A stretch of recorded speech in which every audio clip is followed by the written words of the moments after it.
warahmatullahi wabarakatuh.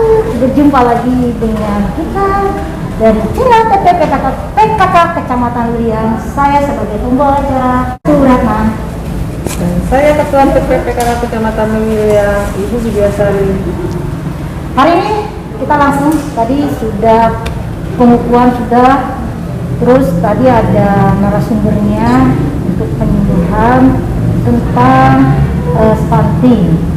Nanti saya didampingi di sini ada narasumbernya dengan Bu Puji dan perwakilan dari Ketua PKK Desa.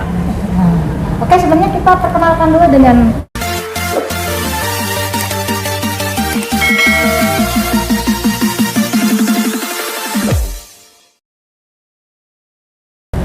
Bu Puji, namanya di puskesmas sebagai kerjaannya. Oke, saya namanya Puji Nur Afifah di Puskesmas sebagai promotor kesehatan. Oke, promotor. Iya, kesehatan. jadi seksi promosi kesehatan. Nah, kalau bisa dikasih gambaran nih? Tadi promotor kesehatan itu tugasnya seperti apa? Apalagi dengan stunting ini.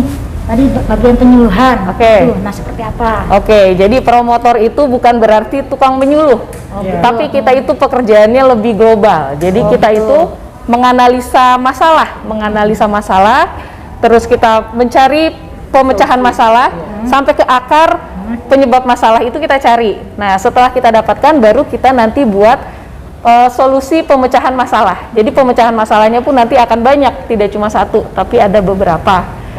Jadi mencari permasalahan apapun apa yang ada di kendalanya, khususnya kesehatan ya. Oke, tadi mencari, bukan hanya mencari kan, mengatasi juga. Gitu kan. Nah, dari memberikan tadi, solusi juga.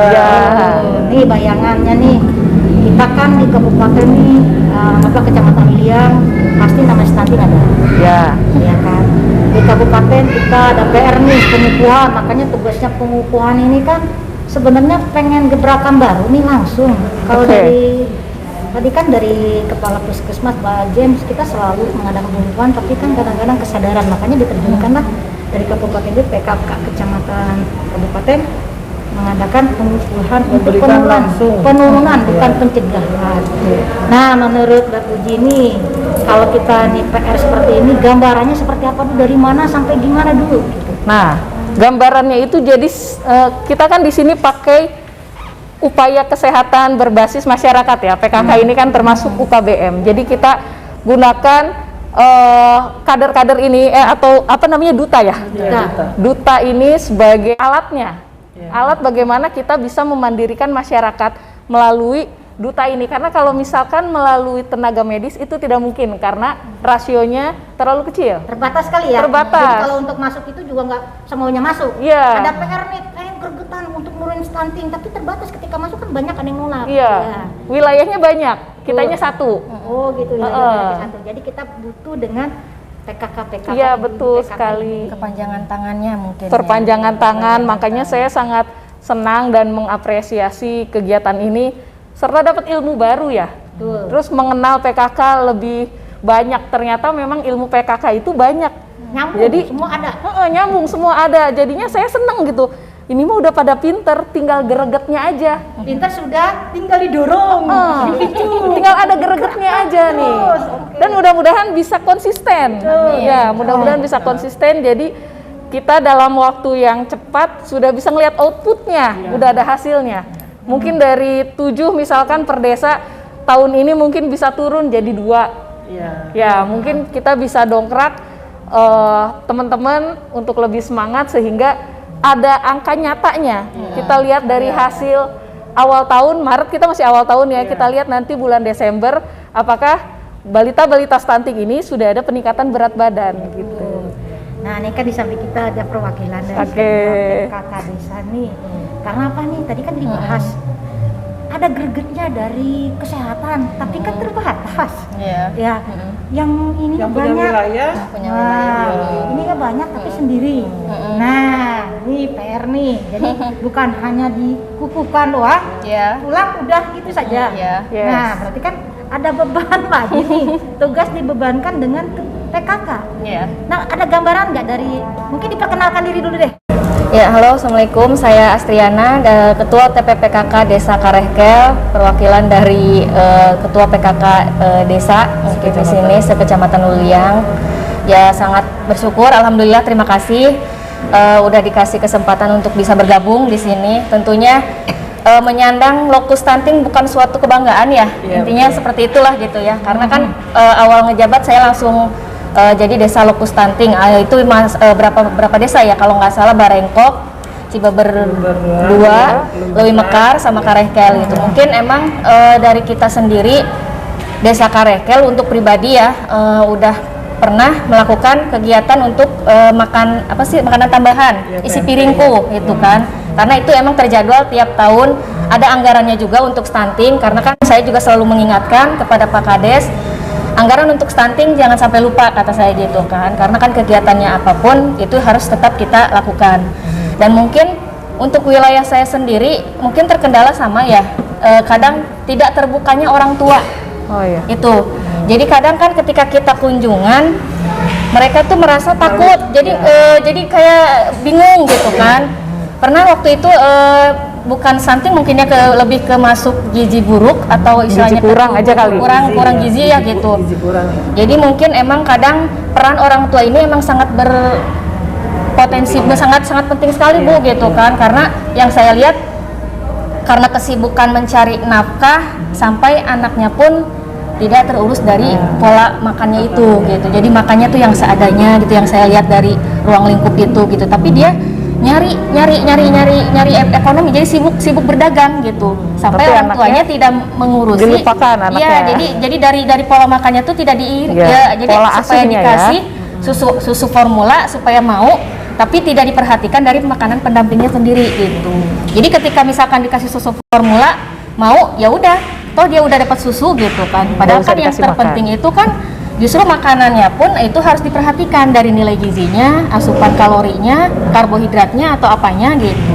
Itu mungkin kendalanya sih lebih ke tidak terbukanya orang tua si anak ini untuk mau lebih menceritakan masalah gizi anaknya. Kadang kan ada yang kita udah datengin sampai ada lebih dari 3 kali dianya nginep di rumah orang tuanya sampai berbulan-bulan, sampai kita juga udah capek gitu ya. Kelanjutannya gimana ini, sampai saya konsultasi ke bidan desa kan, Bu Bidan ini gimana untuk kasus anak yang kurang yang gizinya kurang nih gitu kan. Saya nggak mau lah gitu kalau misalkan di wilayah saya ada yang kurang gizi langsung ke atas udah ada laporan, sedangkan saya sendiri di wilayah nggak tahu gitu. Makanya kan kemarin kunjungan sampai 3 kali pun kader saya nggak pernah menemui gitu kan, dianya nggak pernah pulang gitu. Jadi sampai akhirnya Bu Bidan Desa bilang ya udah nanti kita tunggu dia sampai pulang aja. Nah kalau untuk mengatasi hal seperti itu gimana gitu Bu? Orang tuanya tuh jadi nggak open gitu kitanya gitu. Ya, berarti udah ini ya, sebelum memang dikukuhkan sebagai duta penurunan stunting sudah bergerak. Dan sudah paham. Makanya gini, sudah paham. Kan nggak semuanya ya ketua PKK ini contoh aja. Ketika memang ada kepedulian dari ketua PKK langsung terjun, karena kan yang tahu warga langsung karena stunting atau enggaknya ya itu ketuanya PKK-nya sudah terjun langsung. Tapi sudah mencoba. Kita memang PR adalah kesadaran terhadap masyarakat ini untuk tadi pertanyaan dari ketua PKK dengan Bu Mega ini ke Mbak Puji nih, kan sudah diserang seperti ini. Jadi ke keluarganya yang malah kita peduli, tapi keluarganya yang kita. Nah sarannya atau solusinya Mbak Puji? Kalau saran mah tadi ya, satu pokoknya jangan menyerah, jangan menyerah, jangan bosen. Dan strategi kedua kita coba menjadi teman dari orang tuanya. Karena yang jadi masalah dari balita stunting itu orang tuanya. Ya udah pasti yang salah orang tuanya. Mungkin anaknya dari di dalam kandungan sudah kurang gizi. Nah, kekurangan gizi dari dalam kandungan yang salah udah pasti orang tuanya. Jadi kita mencoba menjadi sahabat dari orang tuanya. Jadi kita jangan sampai punya jarak nih antara kita dengan orang tuanya, seperti yang tadi saya sampaikan. Jadi kita cari celah untuk kita bisa ngedeketin dia. Misalnya dia berdagang atau ikut belanja ke tokonya dia sambil ngobrol apa, terus ngelihat dia hobinya misalnya bunga, kayak sekarang kan lagi ngehits nih yang hobi bunga. Dideketin lah dikit-dikit, teh itu bagus kembangnya gitu, gimana Nah, kalau kita udah ngedeketin lewat situ, udah dapet chemistry-nya, kita mau ngomongin apa juga nanti enak, termasuk ngomongin gizi anaknya. Jadi jangan datang seolah-olah kita, iya jangan datang seolah-olah kita datang sebagai superhero, mau ngomongin gizi gitu. Kesiangan gitu. Iya. Ya. Mau ngomongin gizi anaknya, ntar kata bapaknya, emang saha cenah, kan urang bapak anak gitu. Jadi kita deketin, saya nggak usah ikut campur. Dan kita deketin pelan-pelan. itu sebenarnya bisa disembuhkan apa enggak sih gitu? Itu kadang pertanyaan yang saya sampai ini sebenarnya stunting itu bisa disembuhkan tidak gitu? Nah, kalau kekurangan gizinya bisa kita naikkan. Jadi status gizinya, iya, jadi status gizinya bisa kita naikkan menjadi tidak kekurangan gizi. Karena kan stunting ini kekurangan gizi kronis. Ya, itu bisa kita naikkan. Nah, tapi yang khas dari stunting itu kan ada penurunan kecerdasan. Nah, penurunan kecerdasannya ini yang perlu diberikan stimulasi. Jadi harus kita pancing terus si anak itu sehingga dari dia kecerdasannya misalkan level 1 di antara teman yang udah level 5, nah kita pancing terus bagaimana kecerdasannya bisa minimal ada di level 4. Memang dia mungkin tidak akan sama, tapi semua makhluk ciptaan Allah ini sudah ada takdirnya ya Bu ya, dan itu bisa dirubah ya, minimal walaupun dia kecerdasannya tidak di level 5, tapi dia pasti akan diberikan rezeki. Ya.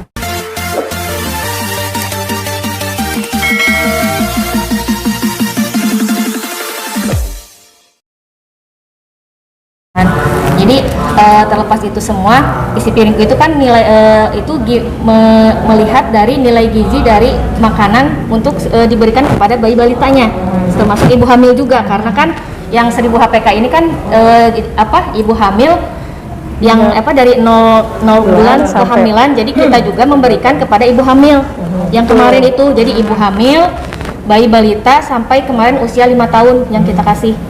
Sampai 5 tahun. Sampai 5 tahun. Karena 1000 HPK itu kan dari sampai 2 tahun. Iya, 2 tahun ya. Karena kan memang stunting itu kan sebenarnya yang dari bukan masalah hamil, dari mau remaja yang menikah, karena biar tahu perencanaan gitu. Oke, berarti dari kesiapan sudah, yang dari Mbak Puji tadi seperti ini gambarannya, dari Bu Astri seperti ini gambarannya, dari Ketua PKK Kecamatan gambar seperti ini, tinggal setelah tadi pengukuhan kita bergerak yang bagusnya door to door biasanya. Door to door melaksanakannya kerjasama.